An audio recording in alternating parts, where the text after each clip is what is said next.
Welcome to episode 3 of Navigator's Alberta Election Series. Today we are going to discuss economic diversification and innovation in the Alberta economy. We are delighted to have joining us today Sandeep Lally, President and CEO of the Calgary Chamber of Commerce, Beth Gignac, the COO of the United Way of Calgary and Area, and Terry Rock, CEO of Platform Calgary, formerly known as Calgary Technologies, Inc. Welcome all. Thank you so much for joining us today. Yeah, Thanks for having us. Thank you. Okay, so some of Alberta's greatest achievements have actually come from innovation from the energy sector.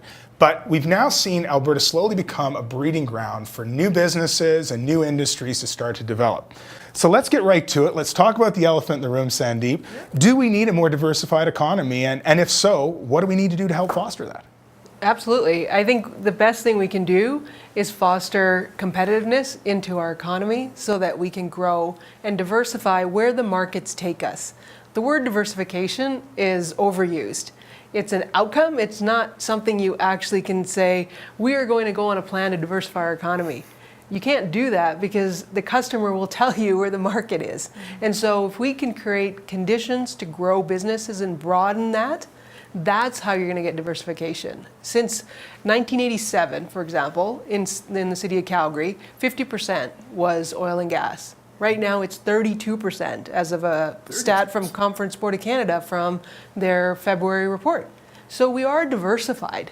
The zeros are different. We're talking about it differently, but we're thinking there's this silver bullet or a means to an end here with diversification, and there's not. There's a global marketplace. And so it all comes down to creating a competitive business environment to enable that growth and enable businesses and commerce to go do what we do best, which is capture market share. So I want to come back to that competitive environment in just a moment. But Terry, that was an interesting stat that Sandy put on the table. Yeah. What's going on out there? How important is diversification? But what are you seeing out there in the sector, in your space? It's absolutely happening. Diversification is part of the story of Alberta, absolutely, like Sandeep said. A study just came out very interesting from Alberta Enterprise Corporation, where they actually tried to do a survey of all of the tech companies in Alberta. There's 1,270 some. 62% of those are based in Calgary, 32% in Edmonton, and 6% in the rest of the province. And then when you kind of look at the stage of growth that they're at, we think there's 150 to 250 companies that are in the growth stage, meaning they have the potential to scale into billion-dollar companies. So they'd have products. They have products in market. These are not like early-stage startups that are trying to find traction.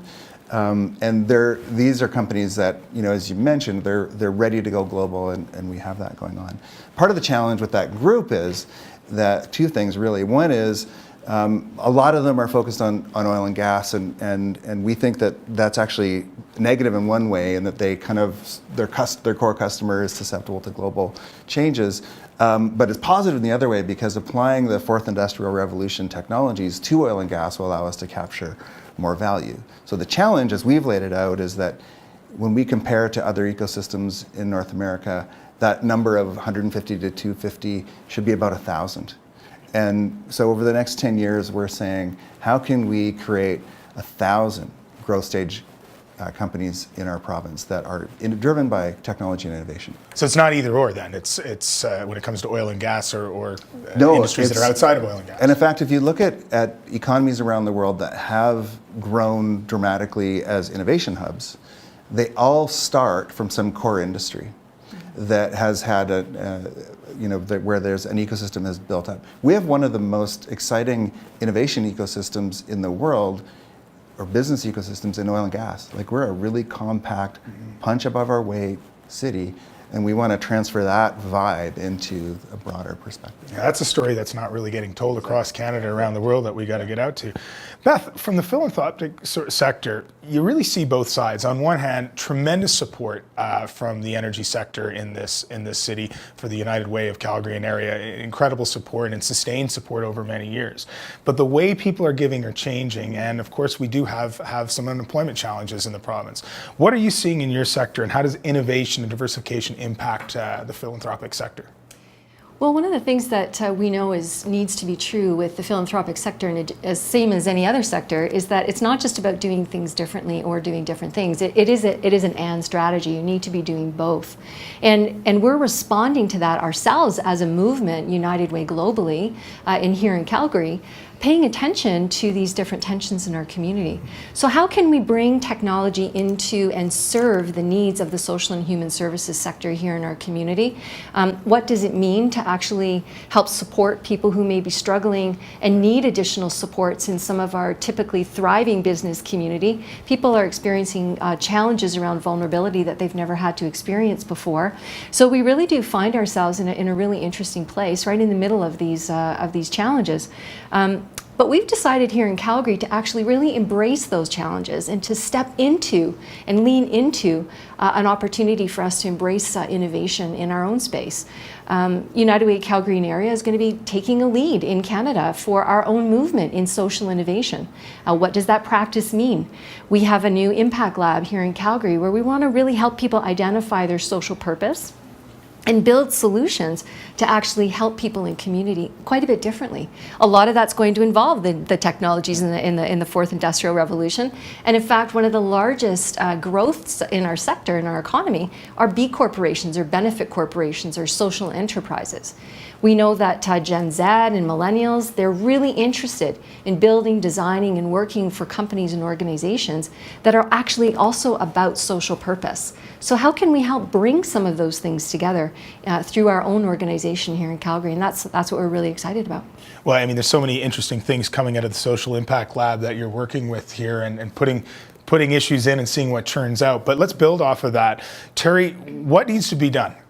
You talked about the need to get from 200 to 1,000. Sandeep, you've been talking about grow time now for the better part of a year at the Chamber of Commerce and really advocating that go forward mentality. What needs to be done, guys, to jumpstart this? Well, I'll start with we are just in the process. We kind of see a couple of key things that need to start changing. So the first one is that corporate Calgary, our largest enterprises, we need to find a way to help them engage with startups, engage with early stage technology, and adopt it as a culture where they're using innovation to create new value. So we're implementing some programs right around that and trying to engage corporate Calgary in that.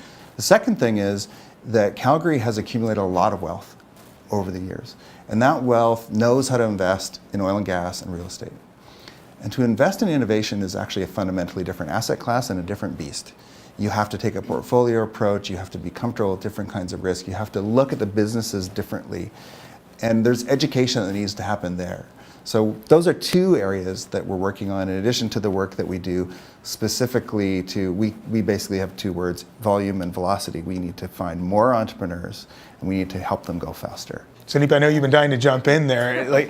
How do we fill that gap? What's missing? How do we energize and jumpstart investment in this sector? What needs to happen? Fundamentally, we have to start trusting ourselves in Calgary, and we don't. We know how to invest in hard assets. We know what they look like, but we have to start acting like we're investment worthy so that we can get investors from other places to put money in. If we don't put money into our own economy, into our own innovations, into our own companies that solve multiple problems, and then don't look at it sectorally, and don't look at it as boundaries. Look at it as a long game investment, and then we will get money that'll trail in. Right now, we have a growth issue. So as Terry said, there's a handful of companies that get there on the startup side, but we don't know how to grow them. And so we don't want to be that. That's not a sustainable economy. We want those companies to grow here. Why aren't they growing? Because we don't think they're investment worthy. So really, we got to get our minds around holding investments for longer. So yeah, we created a bunch of wealth because you could rinse and repeat 2 to 3 years later. When do I get my money back? There needs to be greater patience of capital. We have to show up and say, this is me from Calgary investing in Calgary. And there's not enough money in Calgary to actually get that scalable change. And so I would challenge that and say, okay, then you're going to need investors from outside. The other piece is, why do we look to the government to be our first customer? Our first customer should be a large corporate that's been here, that has skin in the game, and then you scale out.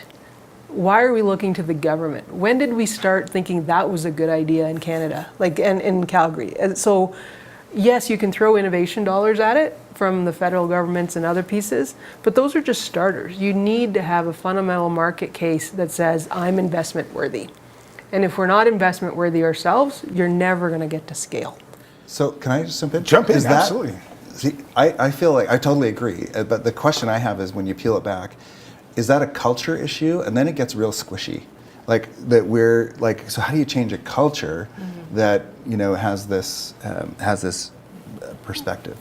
We're an engineering dominated community. We have all of these highly technically trained people, and we have, I think it's over 1,000 tech jobs that are available in our city that is actually holding back some of the growth. Mary that we Moran was already saying have. yesterday it was nearly 2,000. Nearly 2,000. It's Yeah, incredible stat. open jobs. It is a culture shift, and venture capital, social venture capital is leaving Alberta. It's not even staying in Alberta.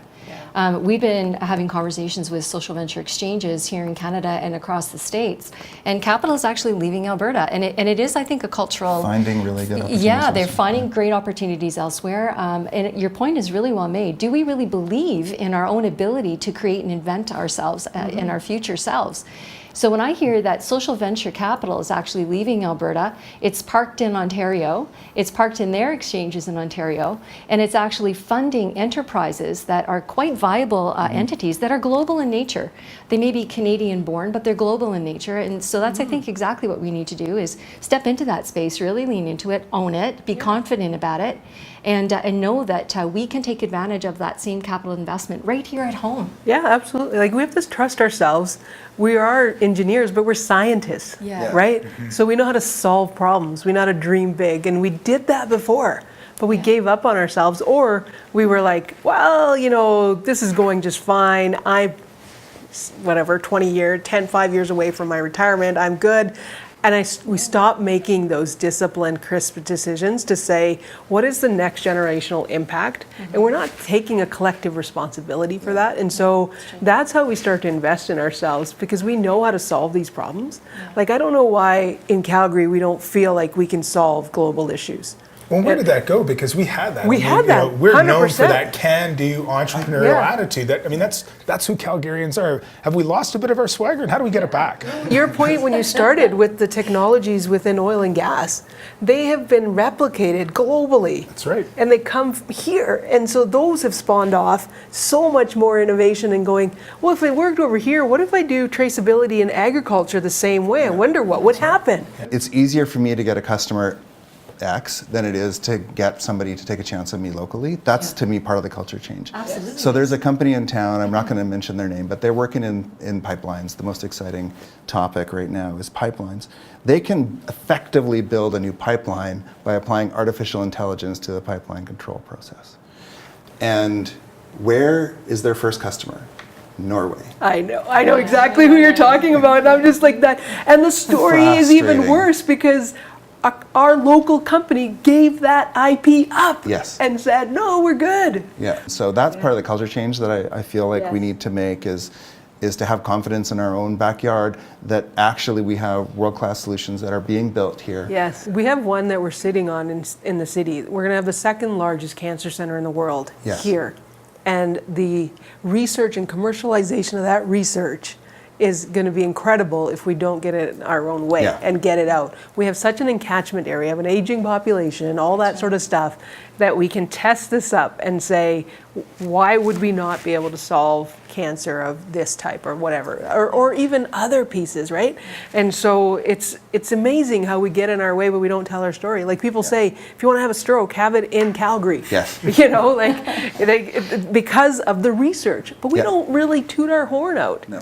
And We have an we ability. should. Right. We have an ability to. We're a microcosm. We're Yes. a community that's big enough to be dynamic, to have and experience all of these different tensions and opportunities, and yet we can serve as a laboratory for opportunity that can scale, and think of scaling that as we're in the process of designing and developing all of these new things.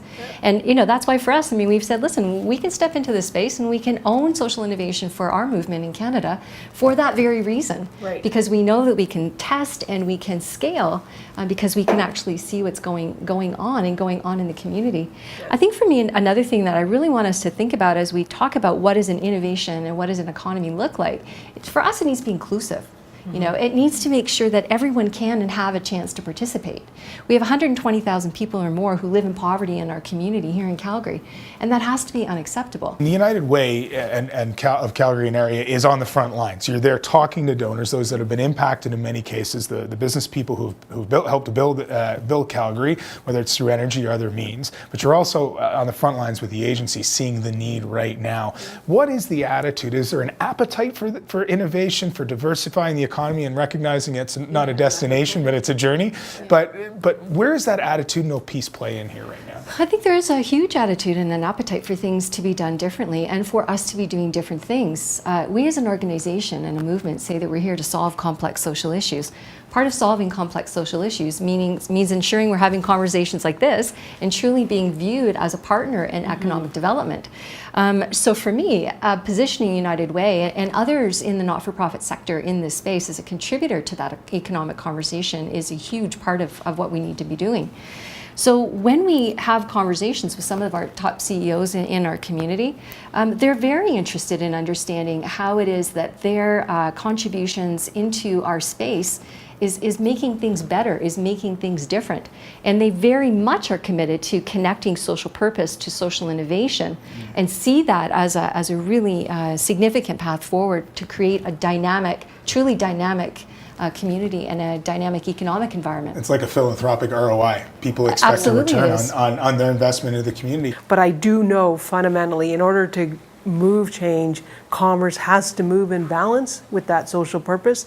Otherwise, you will never reach the goal. It frustrates me to no end. You go to a dinner, you go to a conversation, you're like, yeah, we should do that. We're going to do the same thing here. But what are we actually going to go and do when we get to our desks to make that change, to move in balance? Yeah, exactly. Because that's what we need within each of us. And I fundamentally know that it's within us to move these things. So how do we do that? How do we build that? Sorry to interrupt, but this is a great conversation. But how do we bridge that gap? How do we reinvigorate businesses or individuals or some of the wealth that Terry referred to? How do we get that moving again? How do we get to grow time? We get that to start to trust each other. Absolutely. Trust each other to know that the United Way or whatever that is to trust the four of us, to trust that we're going to go back to our desks and we're going to move towards a goal, a central vision that says we will have an inclusive society that does this and we will solve this global issue and we will rally to that.